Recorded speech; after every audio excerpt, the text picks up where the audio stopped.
కేటీఆర్ మొరగటం మానుకోవాలని మంత్రి పొన్నం ప్రభాకర్ సూచించారు. అధికారం కోల్పోవడంతో ఇష్టానుసారంగా మాట్లాడుతున్నారని అన్నారు. ముఖ్యమంత్రిని విమర్శించే స్థాయి కేటీఆర్కి లేదన్నారు. కాంగ్రెస్ ప్రభుత్వం విజయవంతంగా ప్రజాపాలన సాగిస్తుందని మంత్రి పొన్నం చెప్పారు.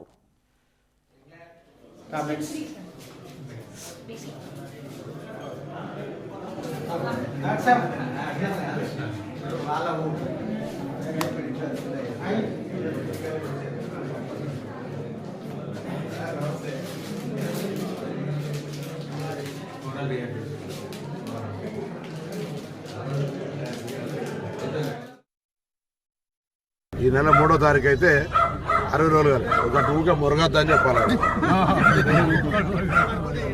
ఎందుకు 60 రోజులకి ఏం మునిగిపోయింది? ఇప్పుడు 5 ఏళ్ళు మీరు 10 ఏళ్ళు పరిపాలించారు.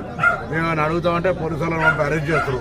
ఇప్పుడు 60 రోజులు కానీ ఊరికి అసహనంగా మాకు 1% తేడా వచ్చింది, కేసీఆర్ ముఖ్యమంత్రి అవుతాడు, కారు షెడ్డుకి ఎవడు అడిగినా కారు ఎడికేందని మేము అడిగినాం.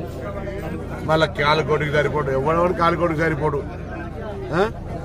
ప్రపంచంలో రాజకీయము అధికారం శాశ్వతం కాదు.